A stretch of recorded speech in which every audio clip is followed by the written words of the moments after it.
Best Team for Pokemon Scarlet and Violet will be out Sunday, December 11th at 10 a.m. Eastern/7 a.m. Pacific, so make sure you all save the date. You're not going to want to miss this.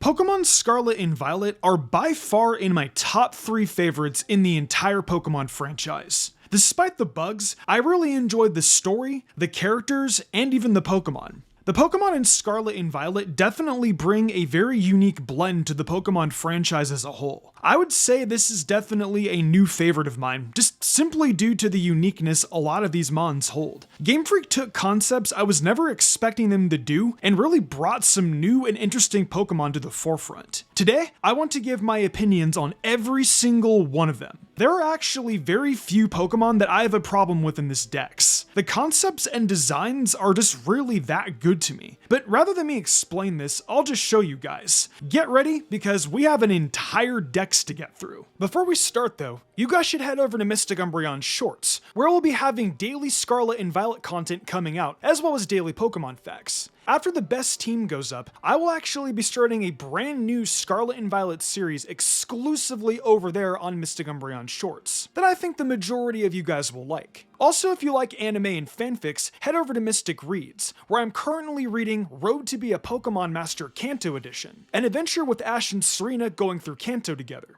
If you like anime, I'm reading through the Yaju Sanin, a Naruto fanfic. I will leave the links for both these channels in the description below and the iCard above. The best starter Pokemon of Paldea is right here. I don't regret picking you, Sprig. Thanks for making my first Violet playthrough a fun one. You are now my favorite starter, tied with Little Bulbasaur. The first time I saw Florigato, I already knew the final evolution was going to have 2 legs, but I really liked how Florigato looked. I like Florigato how I liked Braixen. It was the breaking point for me. Meowscarada is my favorite starter next to Venusaur, and I'm proud to say that. I love the Dark Magician aspect to it, and I think the bipedal design actually looks really cute, despite me being against it before. I know some people don't like it, and I can get why. I talk all about how I love Meowscarada an entire video where I talk about the starters, so if you're interested in that, that may be up your alley if you want to see some starter Pokemon opinions.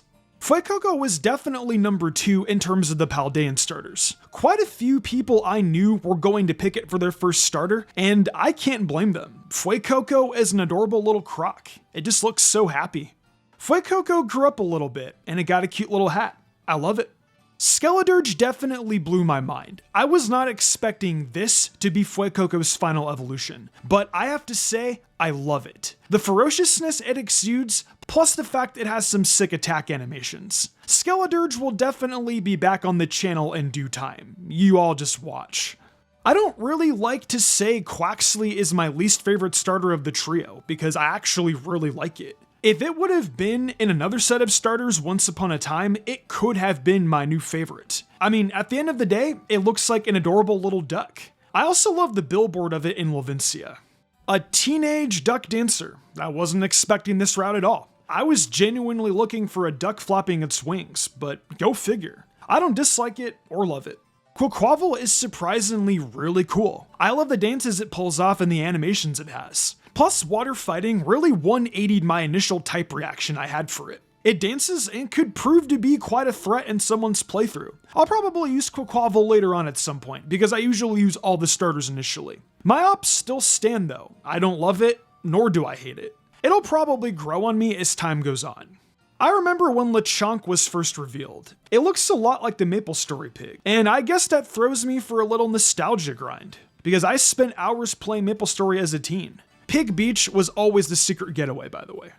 Oinkologne is a pretty crafty name, and immediately when I saw it, I knew it was Lechonk's evolution. I won't make bacon jokes, but it is pretty adorable.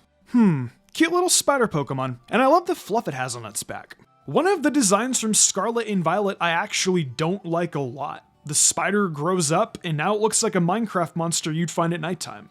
I actually like Nimble. I love the name it sports and how it just kind of runs away from you on the map if you approach it. Definitely my favorite baby bug of Gen 9.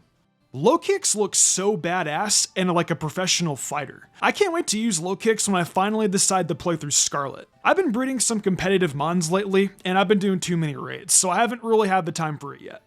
Pawmi, upon its debut, I deemed looked like another Pikachu clone. After playing through the games and seeing this little guy pop up more though, it's actually kinda cute. Pawmo follows suit with Pawmi, except I wasn't expecting it to evolve. I initially thought Pawmo was the final evolution. Then I saw an NPC use Pawmot. Still cute though. Okay, I have to eat my words here, because I originally thought Pawmot was just going to be another plain old Pikachu clone, but I was wrong. Pawmot is the first electric fighting type we've ever gotten, and I'm glad some light got thrown to the Pikachu clones because Arceus knew they needed something. Pawmot does a pretty good job with this, and with those stats it hits pretty hard too, so Pawmot is adorable and it kicks ass. This little guy is just like its Johto counterpart. Adorable and derpy with no arms, and I absolutely love it.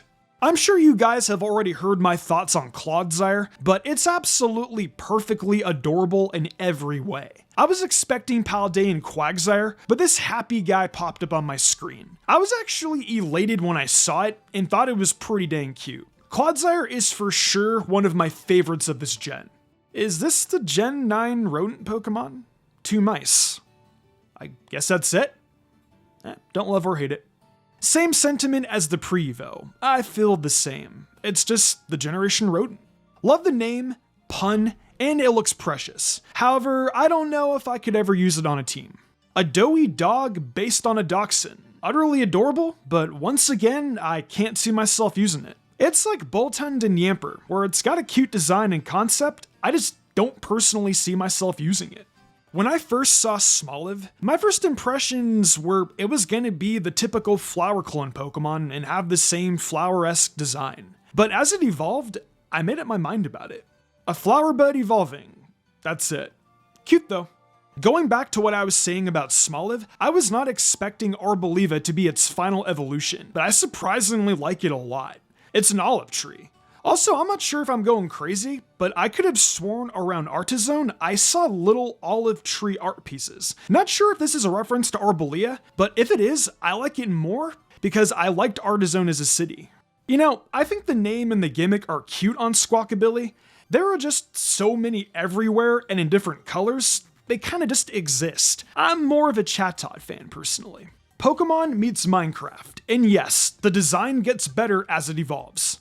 As I said, evolution gets better. I love this concept. Garganacl straight up looks like something you would find in the Minecraft Nether. I love it. Please do more designs like this in the future. Okay, who doesn't like Annihilape? Bottom line, best new evolution of the gen. Yes, even more than Fargiraffe. This is one of the best designed and broken mons I've seen in quite a while. You love to see it. Also, shoutouts to my friend who also nabbed a shiny Primeape during his playthrough. You know who you are. Love this little guy. When it appeared during Malus cutscene, I liked it even more. Dope character, by the way. I don't like Armorogue as much as I do Ceruledge, but I don't deny this thing looks dope as heck. Its signature attack armor cannon also looks sick to look at in the animation. I used Ceruledge on my Violet team, and I don't regret it. I love the dark-esque design, the animation it does, and the conniving little personality it has. I saw Tadbulb a lot on my journey and thought it was pretty interesting looking. I was very surprised to find out it evolved into Bellabolt. Cute, derpy, and it reminds me a little of Politoed. I'm glad we got Bellabolt added to the roster. If you guys saw my Violet team, you know Watchroll was one of the Pokemon that snuck onto my team. At first I thought it was based on a Puffling, and that's why I picked it up. Even after I found out it didn't have that characteristic about it though, I still wound up using it. The first electric flying we've had that isn't legendary, and it's got some pretty nice stats to boot. I think its design is pretty cute, and found it very fun to use during my first playthrough of Violet. You had so much potential. You've heard me speak of Girafarig's evolution many times already. I'll just leave it short. The two heads merged together, and I'm pretty happy that they did. This Gen 2 mon finally got the love it deserves. I say that as I'm listening to an orchestrated Johto soundtrack. I'll leave that in the description, by the way. It's really good. I'll be honest, Moschiff's design in the beginning kinda just looked plain. But as I saw a certain character in the story care for his Mabostiff, it made me change my mind. Arven's Mabostiff changed my mind on how I view the Pokemon. The first thing I thought of was a similar situation to what we saw in the Pokemon anime with Litton Stoutland, but I'm glad it didn't escalate to that. I'm not gonna lie, I got a little teary-eyed when Arven and Mabostiff have their moment, and it made me change my entire mind about Arven and this Pokemon. Absolutely love these two. Shroodle at first glance looks like a Pokemon that would appear out of Glimwood Tangle from Galar, but it's a Gen 9 mon. Shroodle should have been in Galar. I think you're a Gen 2 late, but that doesn't mean I dislike the design. As I said about Shroodle, Grafaiai is a Gen late. I would have loved to see this Evo line and Impidimp cause havoc around Glimwood Tangle together. I really like that Tauros got a Paldean form. Originally though, I thought it was a dark type, but apparently I was wrong. Tauros needed some love and I'm glad it got some. Also, its two forms are neat, being both fire and water. A Tumbleweed Pokemon.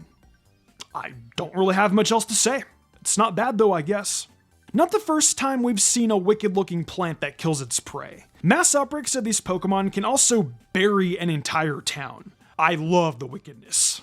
We got another Pokemon like Wiglet, and I gotta say, I like Toedscool. I think the typing could have been more neat, like an electric typing, but I suppose ground and grass will have to do.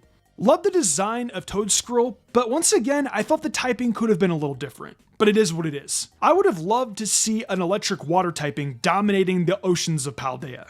I still don't like Cloth's design, but it shreds hard. I have to eat my words on this one, because Cloth dominates a lot more than Crabominable does. In fact, I see it being on a lot of upcoming videos. You know, for years, I've heard fans say they've wanted a grass-type fire pepper-based Pokemon, and Game Freak finally delivered. I don't really have an opinion on its design, it's just different than what I was expecting though. Two-headed fire grass-type pepper. I don't have an opinion. You guys give me yours. I don't dislike it, I just don't know what to say about it. Raylor apparently closely resembles a dung beetle that rolls around a ball. Its shiny form looks like it's rolling a nugget, so I guess that's kinda cool. Don't really have too much of an opinion on it though. Bulbapedia says that Rabska may resemble Khepri, an Egyptian scarab-faced deity. If that's the case, I love it.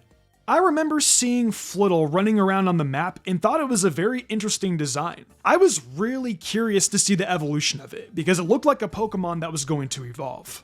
Flittle evolves into the first ostrich Pokemon. I love Espathra, and it fits very perfectly in the Asado Desert. I am dying to know more about these ruins that inhabit the desert though. I never did my classes in Violet at the Academy. I need to go finish them up, and who knows, I might actually learn something. Tinkatink is adorable. I didn't really know what to make of it when I saw it, but I thought it was pretty cute. It gets more adorable as it grows up, and now I see Amy Rose on Tinkatuff.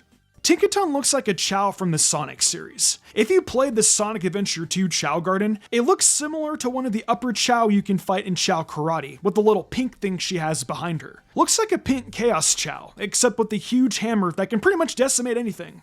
I liked Wiglet when I first saw it, and I loved it even more when I saw it in the overworld. Every time you go up to it, it puts its little head back in the ground. Absolutely precious.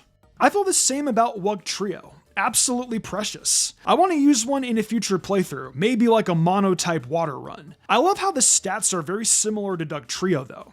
Seeing Bombardier's Titan form made it seem like an important boss fight, and to be honest, I was scared of approaching it during the main story because of the giant rocks it dropped. We got a dolphin Pokemon, and I'm not disappointed. Thank you Game Freak for finally doing this after years of asking. Palafin is adorable in its final evolution stage. And I will say its hero form has also grown on me a lot. I love this line, and it was a pleasure using it on my first playthrough of Violet. I'll just say it now, Varoom is one of my least favorite Pokemon from Scarlet and Violet. We didn't need a car Pokemon. Same as Varoom, but I'll give it the Team Star.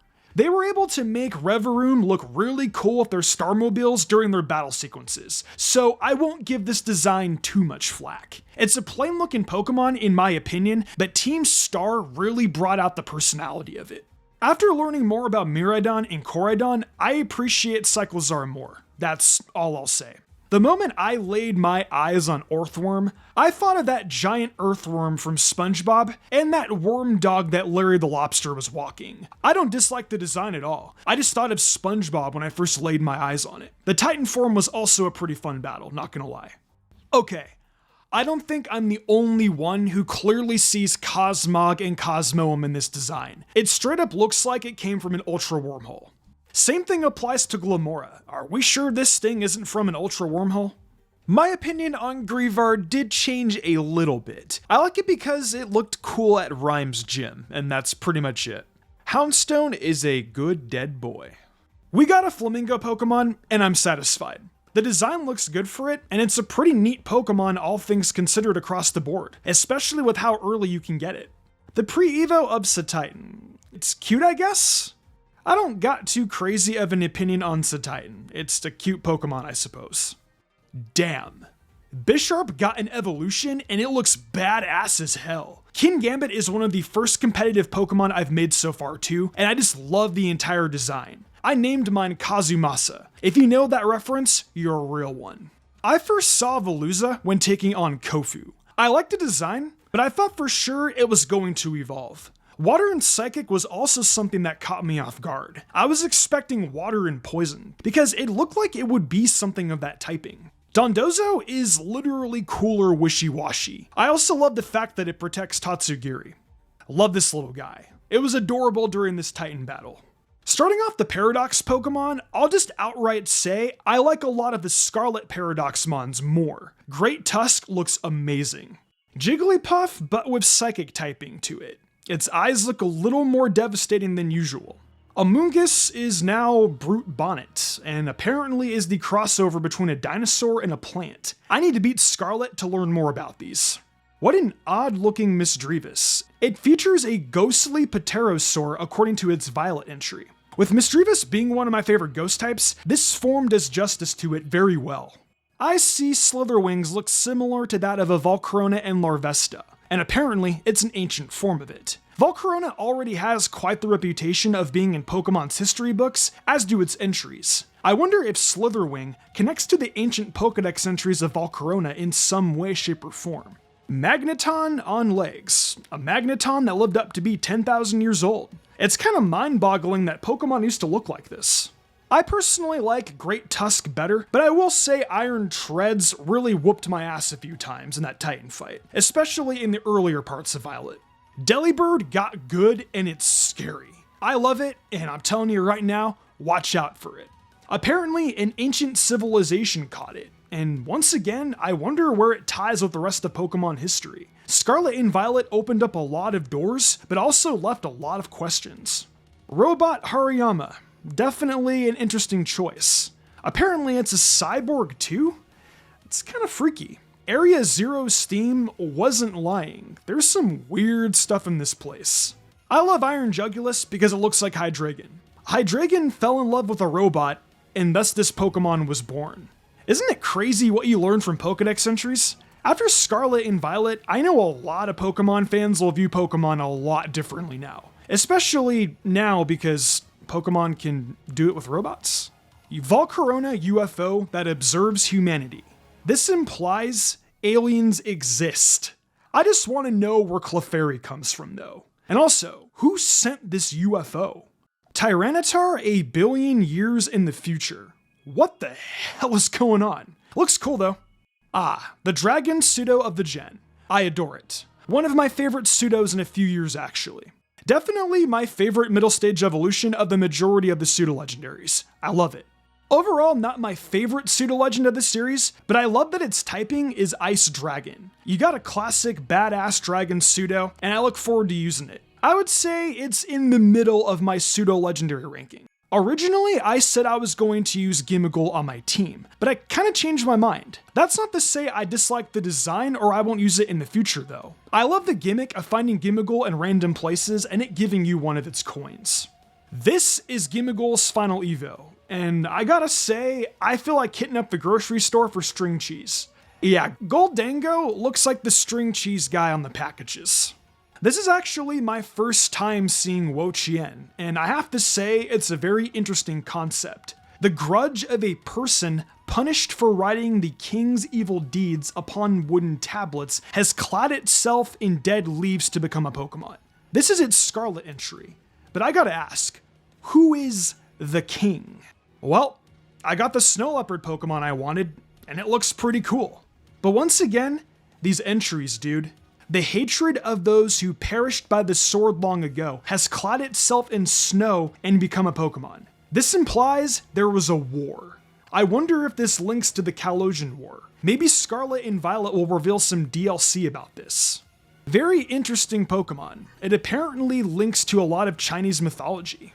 I don't know what's up with these entries and how conflicts ruin make Pokemon, but I'm all for it. This little fish can apparently swim through lava. I've been wanting Pokemon to make a lava fish for a while. I'm also starting to think, will Gen 10 be based on China? Roaring Moon is my favorite of the Paradox Pokemon for sure. Salamence looks pretty awesome depicted like this. Its Violet entry also points to a connection to a phenomenon that occurs in a certain region. Pokemon needs and better bring some light to this in the future at some point. My second favorite Paradox Pokemon for sure is Iron Valiant. Gardevoir did a robotic fusion with Mega Gallade, and I gotta say, it looks pretty cool. I'm not sure how adorable Koraidon looks eating sandwiches, but I will say I like its design a little more than Miraidon. Miraidon grew on me the more I played Violet, and we get to see more of its personality as well. I got to see it eat tons of sandwiches. And I mean, if you're a Violet player, you pretty much rode all over the region with it. Heck, I even went around the Asado Desert collecting Stardust and Star Pieces. I love that Pokemon did this with the box cover Legendaries. I honestly hope we see more instances of this in the future. Well, those are my opinions on all the new Scarlet and Violet Pokemon. Like I said, not a lot of Pokemon I dislike. I'm just really curious about what these Pokemon are going to bring to the future of the franchise due to some of these Pokedex entries. They leave a lot to be desired, and I hope Pokemon will deliver. Anywho, what are your favorite Pokemon from Paldea? All of them are pretty cool in their own right, so there is no right or wrong answer despite our opinions. With that though, be on the lookout for more Scarlet and Violet content, because I can guarantee we're just getting started. Thanks for watching the video and for coming through and enjoying Scarlet and Violet with me. We've got so much content coming surrounding Gen 9 through the end of the year and beyond, including the top 10 strongest Pokemon, the best team for the games, and much more. If you're interested in more Mystic content, check out my TikTok and Mystic Umbreon Shorts YouTube channel. When we get to 5,000 subs on the channel, we're going to have a new series related to Scarlet and Violet that will be exclusive to there, so go subscribe. Also, if you're into fanfictions or Genshin Impact, check out Mystic Reads and Tebotchnary. I offer a ton of creative spoken word content over there, and I do a bunch of theories and lore videos surrounding Genshin Impact. So come join me over there at that Float Your Boat. That's all for now. Thanks again for watching, and see you next time for more Scarlet and Violet content.